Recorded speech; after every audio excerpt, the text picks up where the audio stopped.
Praise lord children, దేవునికి వందనాలు. మరి ఒక ఆదివారం దేవుడు మన జీవితంలో ఇచ్చిండు. దేవునికి ఎంత వందనాలు. మరి మనం ఎన్ని లెసన్స్ నేర్చుకుంటా ఉన్నాం కదా. సో ఇప్పుడు మనము జోబ్ బుక్లో ఉన్నాము. మరి ఎన్నో విషయాలు మనం చూస్తూ ఉన్నాం. ఓల్డ్ టెస్టిమెంట్ ఆల్మోస్ట్ ఫినిష్ అయిపోతుంది మనం కదా. మన లెసన్స్ ఎన్నో లెసన్స్ మనం చూసుకుంటా ఉన్నాము. సో పిల్లలు మరి ప్రేయర్ చేసుకొని మనము లెసన్లోకి వెళ్దాము. అందరు కూడా మరి జోబ్ బుక్లో ఇంకేం నేర్చుకుంటాము అనే ఆశతోని ఎదురు చూస్తున్నారని అనుకుంటున్నా. ప్రేమగల మా పరలోకపు తండ్రి, మా గొప్ప దేవానికి వందనాలు. గడిచిన వారమంతా కాపాడినారు, నీకు వందనాలు. ప్రతి అపాయాల నుండి తప్పించుతున్నారు, నీకు వందనాలు తండ్రి. లోకంలో ఎన్నో విషయాలు జరుగుతూ ఉన్నాయి తండ్రి.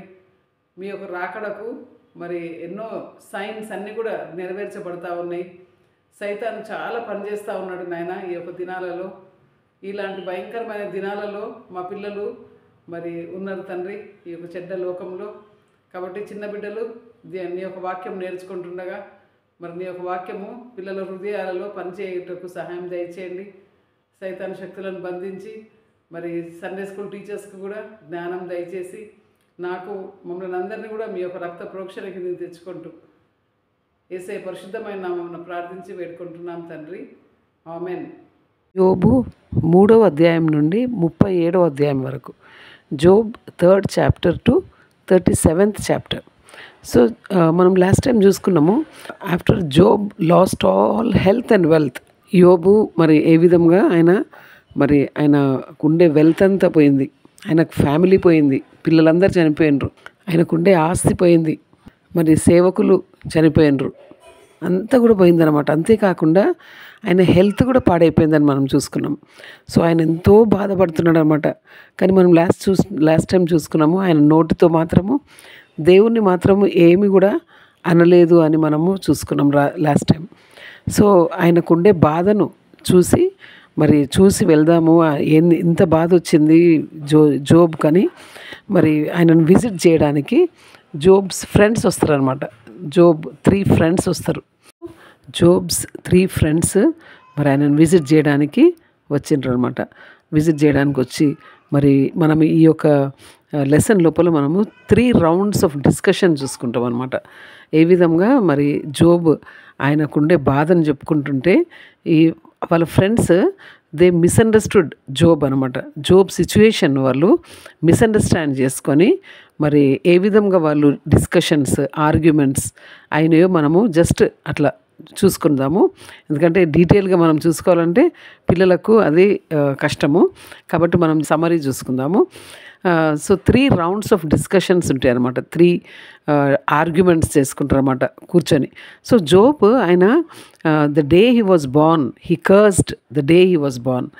ఆయన ఏ దినమైతే పుట్టిండో, నేను పుట్టకుంటే మంచిగా ఉంటుండే, నేను పుట్టి అసలు ఇంత బాధ నాకు వచ్చింది అని ఆయన ఎంతో బాధపడుతున్నాడు అనమాట. బాధపడుతుంటే మరి ఎలిఫజ్ అనే ఫ్రెండ్ ఆయన ఏమంటాడంటే, జోబ్ నువ్వు ఏదో తప్పు చేసినావు, యు ఆర్ గిల్టీ, అందుకనే నీకు ఇంత పెద్ద బాధ వచ్చింది, నీకు దేవుడు నీకు ఇంత శ్రమం తెచ్చిండు అని అంటాడనమాట. సో జోబ్ అంటాడు, లేదు నేను చాలా ఇన్నోసెంట్ అని జోబ్ చెప్తాడు. తర్వాత ఇంకొక ఫ్రెండ్ బిల్దద్ ఏమంటే, ఓన్లీ గిల్టీ సఫర్స్, అంటే తప్పు చేసిన వాళ్ళకే దేవుడు శిక్ష ఇస్తాడు అని చెప్తాడు అనమాట. సో జోబ్ ఏమంటాడంటే, కాదు ఇన్నోసెంట్ అండ్ గిల్టీ సఫర్స్, దేవుడు ఆ విధంగా చేస్తాడు, అంటే ఆయన ప్లాన్ మనకు తెలియదు అని ఆయన చెప్తాడనమాట. నెక్స్ట్ ఇంకొక ఫ్రెండ్ జోఫర్, ఆయన ఏమంటాడంటే, దేవుడు చాలా గొప్పోడు, కానీ నువ్వు మాత్రము ఏదో పాపం చేసినావు, అందుకని నీకు ఇంత గొప్ప పనిష్మెంట్ వచ్చింది అన్నట్లు జోఫర్ మాట్లాడతాడు అనమాట. సో జోఫర్ అన్న దానికి, అవును నిజంగా దేవుడు గ్రేటే, కానీ నాకైతే చాలా బాధ ఉన్నది ఇప్పుడు అని జోబ్ చెప్తాడనమాట. అది ఫస్ట్ రౌండ్ అనమాట. ఫస్ట్ రౌండ్ డిస్కషన్ అది 3rd chapter to 14th chapter మనం చూడొచ్చు. Second round of discussions arguments మనము 15th chapter to 21st chapter చూడొచ్చు. అక్కడ ఎలిఫజ్ ఏమంటాడంటే, జోబ్ యు ఆర్ హిపోక్రిటికల్, అంటే నువ్వు జస్ట్ పైకి మాత్రమే దేవుడు అని అంటావు, కానీ నువ్వు లోపల మాత్రము దేవుడు అంటే నీకేమీ భయం లేదు అని అంటాడనమాట. సో జోబ్ కాదు, ఆ విధంగా కాదు, నేను ఆ విధంగా కాదు, దేవుడే నా పక్షాన ఆ విధంగా హీ బిహేవ్డ్ వెరీ హార్ష్లీ నా పక్షాన అని చెప్తాడనమాట. తర్వాత జోఫర్ కూడా ఆర్గ్యూ చేస్తాడనమాట జోబ్తోని, నువ్వు చెప్పేది రాంగ్, నువ్వు తప్పు చేసినవు అని ఆ విధంగా జోఫర్ కూడా అంటూ ఉంటాడు అనమాట. నెక్స్ట్ థర్డ్ రౌండ్ ఆఫ్ డిస్కషన్స్లో మనకు చాప్టర్ 22 to 31లో మనం చూడొచ్చు అనమాట. నెక్స్ట్ ఎలిఫజ్ ఏమంటాడంటే, Job you are a wicked man, నువ్వు మంచోనివి కాదు, నువ్వు దుష్టునివి నువ్వు అని చెప్తాడు. ఎంత బ్యాడ్ కదా ఆ విధంగా మనం ఒకరు బాధలు ఉన్నప్పుడు ఆ విధంగా అనడము. సో జోబ్ అంటాడు, అసలు నన్ను ఈ విధంగా చేయడానికి జడ్జ్ ఎక్కడున్నాడు, where is the judge, where is the justice అని ఆయన బాధపడుతున్నాడు అనమాట. నెక్స్ట్ బిల్దద్ మళ్ళా చెప్తాడనమాట, దేవుడు చాలా గొప్పోడు అని ఆయన కూడా చెప్తూ ఉంటాడు అనమాట. సో ఈ విధంగా వాళ్ళు మరి జోబ్ కూడా దేవుడు ఈ యొక్క లోకాన్ని పరిపాలిస్తున్నాడు అనే విషయము ఆ డిస్కషన్స్ జరుగుతాయి అన్నమాట. అయితే ఇవన్నీ కూడా ఒక వ్యక్తి వింటూ ఉన్నాడు అనమాట, ఎలీహు అనే వ్యక్తి వింటూ ఉన్నాడు అనమాట. ఈ ఎలీహు అనే వ్యక్తి he was a young man అనమాట. వీళ్ళందరేమో కొంచెం ఏజ్డ్ పీపుల్, బట్ ఎలీహు ఆయన ఒక young man. He enters the scene. ఆయన ఏమంటాడంటే, బోత్ సైడ్స్, ఈ ఫ్రెండ్స్, జోబ్, మీరు just you listen to me అని ఇంకా ఆయన ఎక్స్ప్లెయిన్ చేస్తామన్నమాట. God is greater than man, man cannot be God అని, దేవుడెవరు, మానవుడెవరు అని ఆయన చాలా ఎలాబరేట్గా డిస్కషన్ చేస్తారనమాట. చాప్టర్ 32 to 37 అన్ని చాప్టర్స్ ఆయన డిస్కషన్ చేస్తారనమాట. ఆయన Elihu he rebukes those 3 friends అనమాట. ఎలిఫజ్, బిల్దద్, జోఫర్ను ఆయన రెబ్యూక్ చేస్తాడు, తిడతాడనమాట.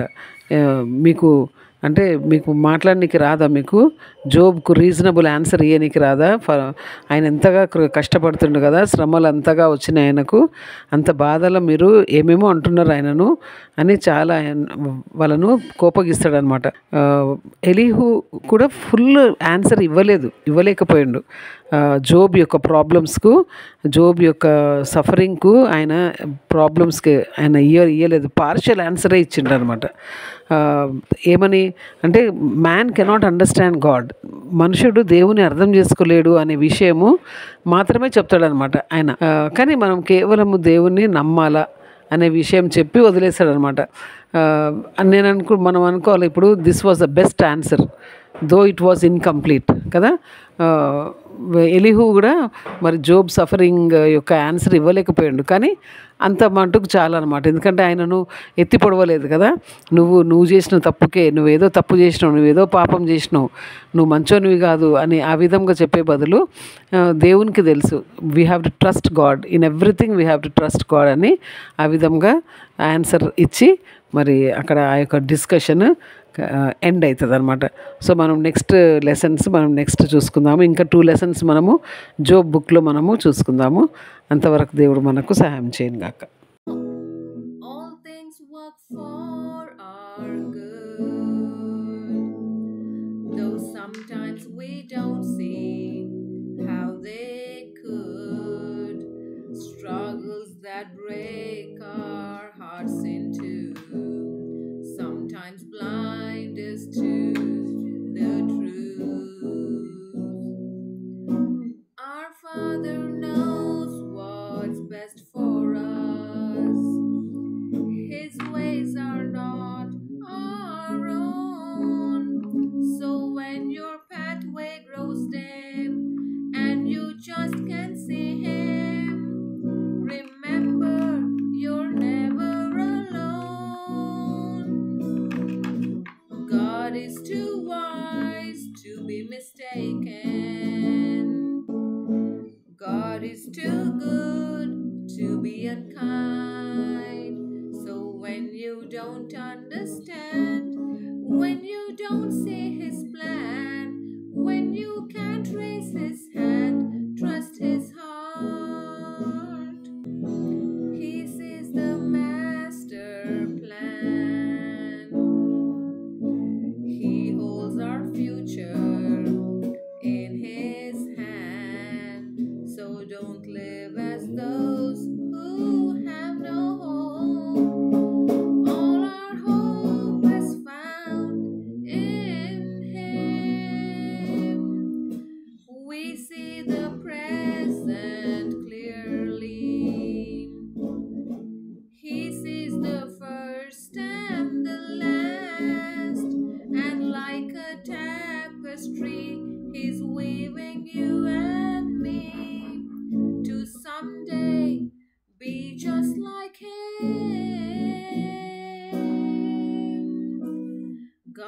is too wise to be mistaken.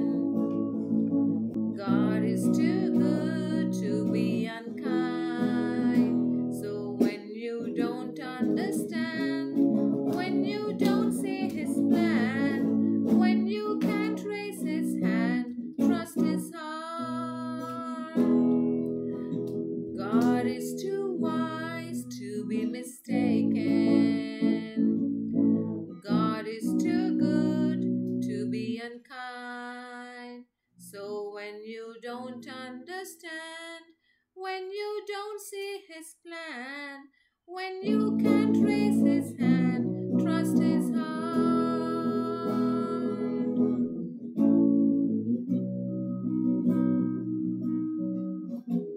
పిల్లలు మరి మన పాట చూసి ఎంజాయ్ చేస్తున్నారు అనుకుంటున్నా. మరి పాటలు కూడా నేర్చుకుంటా ఉన్నారు, మీరు ఎన్నో పాటలు నేర్చుకుంటా ఉన్నారు. మరి ఈ యొక్క లెసన్లో మనం చూసుకున్నట్లు మనం పిల్లలు మీరు స్కూల్కి వెళ్తూ ఉన్నారు కదా, ఇంగ్లీష్లో ఒక సేయింగ్ ఉన్నది, a friend in need is a friend in deed. అంటే అక్కరలో ఉండే స్నేహితుడు చాలా అవసరమైన స్నేహితుడు, నిజమైన స్నేహితుడు అనమాట. నిజమైన స్నేహితుడు ఎవరు అంటే మరి మనకెంతో హెల్ప్ చేసే వ్యక్తి అనమాట. మనం నీడ్లో ఉన్నప్పుడు మనకి హెల్ప్ చేసే వ్యక్తే మరి అసలైన ఫ్రెండ్ అని చూస్తున్నాం. అయితే ఇక్కడ మనము జోబ్ లెసన్లో మనం చూసినాము ఏ విధంగా ఆయనకుండే ఫ్రెండ్స్ ఏ విధంగా ఆయనను మరి సరిగా they could not understand Job కదా. మరి జోబ్ ఎంత భయంకరమైన సఫరింగ్ కదా మనం చూసుకున్నాం. మరి ఈ యొక్క లోకంలో జోబ్కు వచ్చినటువంటి సఫరింగ్ ఎవరికి కూడా రాలేదు అని మనం చూసుకున్నాం కదా. అంత భయంకరమైన suffering, health, wealth, everything he lost కదా. సో అంత భయంకరమైన సమయంలో మరి వాళ్ళ ఫ్రెండ్స్ వచ్చి ఆయనను కంఫర్ట్ చేయాల్సిందే కదా. అయ్యో దేవుడు నీకు సహాయం చేస్తాడు, దేవుడు నీకు సహాయం చేస్తాడు, దేవుడు నీకు తోడై ఉంటాడు, మేము ప్రేయర్ చేస్తాం నీ కొరకని అని ఆ విధంగా చెప్పాలి కదా. కానీ వాళ్ళు ఎంత భయంకరంగా జోబ్ను బాధ పెట్టిండ్రు కదా, వాళ్ళ మాటలతో ఎంతో బాధ పెట్టిండ్రు కదా పిల్లలు. సో మనము గుర్తుపెట్టుకుందాము, ఆ విధంగా మనము ఎవరైనా బాధలలో ఉన్నప్పుడు, కష్టాలలో ఉన్నప్పుడు మరి వాళ్ళ దగ్గరికి వెళ్ళి నువ్వు ఏదో తప్పు చేసినావు అందుకనే నీకు ఈ విధంగా అయింది అనేది చాలా తప్పు అనమాట. మనం ఆ విధంగా జడ్జి చేయకూడదు అనమాట. వాళ్ళకు వచ్చే బాధలు మరి అది మనము వాళ్ళ మీద తీర్పు తీర్చడానికి దేవుడు మనకు ఎటువంటి అథారిటీ ఇవ్వలేదన్నమాట. కాబట్టి మరి జోబ్ ఫ్రెండ్స్ చేసినట్లు మనం చేయకూడదు. మనము ఎవరైనా బాధలలో ఉన్నప్పుడు వాళ్ళని పోయి విజిట్ చేయాలి, వాళ్ళ కొరకు ప్రేయర్ చేయాలి, వాళ్ళకు మంచి మాటలు చెప్పాలి, సూదింగ్ వర్డ్స్ ఉండాలి. మన యొక్క నోట్ల నుండి మాటలు గ్రేషియస్ వర్డ్స్ రావాలన్నమాట. సాల్ట్ వేస్తే కూరలో ఏ విధంగా ఉంటుంది, ఎంతో రుచిగా ఉంటుంది కదా, ఆ విధంగా మన యొక్క మాటలు ఉండాలని దేవుని వాక్యంలో ఉన్నది. కాబట్టి మరి జోబ్ ఫ్రెండ్స్ నుండి మనము లెసన్ నేర్చుకోవాలా, మనం ఆ విధంగా ఉండకూడదు. ఎలిహు లాగా మనము ఎక్కువగా మన యొక్క మనం చెప్పే మాటలలో వాళ్ళకి ఫుల్ ఆన్సర్ దొరకనప్పటికీ వారికి అట్లీస్ట్ మనం దేవునికి వదిలేసేయాలన్నమాట. దేవునికే తెలుసు ఎందుకు నీకు ఇంత బాధ వచ్చిందో, దేవుడే చూసుకుంటాడు, దేవుడు సహాయం చేస్తాడు నీకు. అలాంటి మాటలతోని మనము మరి ఎవరైతే బాధలలో ఉన్నారో వాళ్ళను ధైర్యపరచాలా, ఆదరించాలా. కాబట్టి పిల్లలు ఇలాంటి విషయాలు మనం నేర్చుకొని మన లైఫ్లో మీరు ఆ విధంగా ఉండడానికి దేవుడు సహాయం చేయను గాక.